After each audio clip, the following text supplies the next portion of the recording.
변호사로서는 그렇게 성공한 사람은 아니죠. 능력이 있으면 많은 사람들을 도와줄 수 있는 그런 장점이 있습니다. 네, 안녕하세요. 저는 법무법인 SL에서 일하고 있는 이상민 변호사라고 합니다. 저는 법무법인에서 일하고 있고요. 법무법인은 변호사들이 모이는 곳이 법무법인입니다.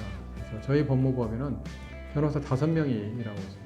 그리고 제가 대표 변호사이고요. 변호사니까 소송도 하고 또 기업 자문도 하고 그런 일 하고 있죠. 변호사가 되려면 사법시험을 합격해야 되겠죠. 사법시험에 합격을 해서 사법연수 마치고 2000년부터 변호사를 하고 있고요. 그 전에 사법시험 보기 전에는 기자 생활을 2년 동안 했습니다. 지금은 연합뉴스라고 하는 연합통신에서 경제부 기자도 하고 문화부 기자도 하고 2년 기자 생활을 하고 그 다음에 시험 준비해서 이렇게 변호사 됐습니다. 기자가 좀 맞지 않는 것도 있고 기자를 잘 못한다 이런 생각도 있고 기자가 보람된 일이지만은 또 남의 얘기만 계속 적는다 이런 느낌도 있었고 변호사가 되면은 사회에서 직접적으로 기여할 수 있는 일을 할 수 있지 않을까 그때는 그렇게 생각을 했습니다. 소송 재판이 있는 날은 법원에 가고요. 여기서 저희가 서초동에 사무실이 있기 때문에 서울중앙지방법원 혹은 서울고등법원 이런 데서 주로 재판이 있습니다. 그래서 재판이 있는 날은 법원에 가서 변론하고 그 다음에 제가 자문회사들이 있기 때문에 자문회사에서 자문 의뢰가 있으면 그걸 또 검토를 하고 계약서를 만들기도 하고 클라이언트들이 의뢰인들이 상담을 하러 오면은 사무실에서 회의도 하고 제가 이제 변호사 협회에서 또 맡고 있는 일이 있는데 그런 날은 또 변호사 협회 가서 회의도 하고 그렇게 생활을 합니다. 아침에 9시 반 정도까지 출근하려고 하고요. 그 다음에 퇴근은 한 6시 반, 7시 정도 하려고 합니다. 물론 일이 있는 날은 더 늦게까지 일하기도 하고요. 혼자 하시는 개인 변호사도 있고요. 대형 로펌이라고 해서 변호사가 수백 명 있는 그런 데도 있습니다. 그래서 한국에서 대표적으로는 김현장. 저는 예전에 저도 대형 로펌에서 일을 했는데 저는 태평양이라는 데서 일을 했어요. 그 다음에 개인 변호사가 있고 그 다음에 중소형 법무법인이 있고 그런데 일들의 성격이 상당히 다릅니다. 저는 현재는 지금 작은 규모의 법무법인에서 일하고 있기 때문에 말씀드리면은 작은 규모의 법무법인에서는 우선은 변호사로서 어려움은 사건을 계속 수임을 해야 된다는 거. 많은 사람들을 도와줄 수 있고 본인이 의지가 있고 능력이 있으면 많은 사람들을 도와줄 수 있는 그런 장점이 있습니다. 중소형 법무법인하고 개인사무소는 대체로 소송을 많이 합니다. 법원에 가서 재판하는 걸 많이 하고요. 그 다음에 대형 로펌에 가면은 대형 로펌도 소송을 하는 팀이 있는데 대형 로펌에서는 기업 자문 중에서 국제거래 관련한 자문이라든지 또는 대기업을 위한 자문이라든지 이런 일들을 하죠. 그런 일들은 개인사무소라든지 또는 중소형 법무법인에서는 대처를 하기가 좀 어려운 그런 일. 우선은 일이 어려운 게 많이 있습니다. 그러니까 법적으로 이제 가서 변론한다든지 이럴 때도 법리가 좀 어려워가지고 책에도 잘 안 나오고 판례를 찾아봐도 답을 잘 찾기 어렵고 그런 일이 어려움이 있고요.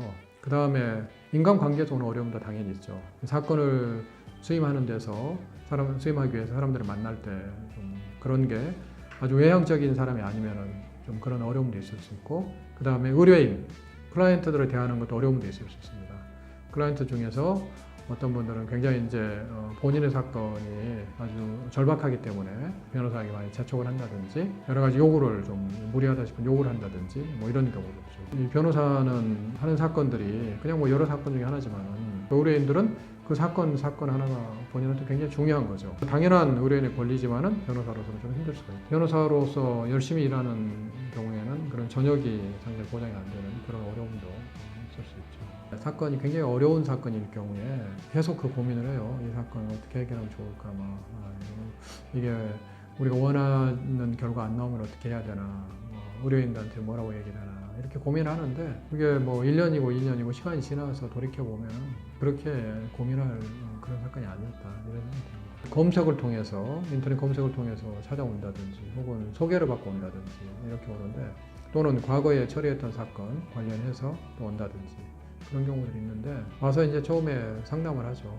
1시간 정도 사건을 얘기를 하고 우리 들어보고 이렇게 하는 게 좋겠다. 그래서 의뢰인도 저희의 설명을 들어보고 이 변호사한테 맡기면은 본인의 사건을 잘 처리해주겠다 싶으면 맡기는 거고 미얀마 출신 난민인데 굉장히 어렵게 1심에서는 졌지만 2심에서 다시 뒤집혀서 승소를 해서 결국 한국에서 난민 인정을 받아서 살게 되는 그런 케이스.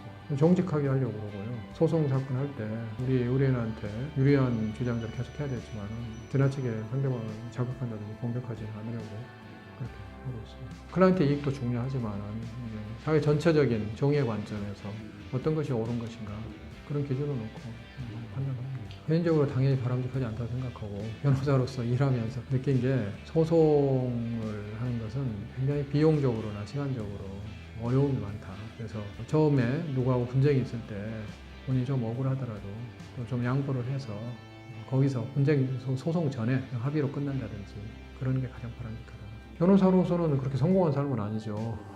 우리 사무실이 큰 사무실도 아니고 그다음에 제가 예전에 이제 대형 로펌에 있을 때는 금융 자문 변호사로서의 전문성이 있었는데 지금 그런 전문성도 없고 근데 그런 기준으로 볼 때는 성공한 변호사는 아니지만 도울 수 있는 일을 도와주고 단체 활동도 또 하고 그런 것은 만족스럽게 생각합니다.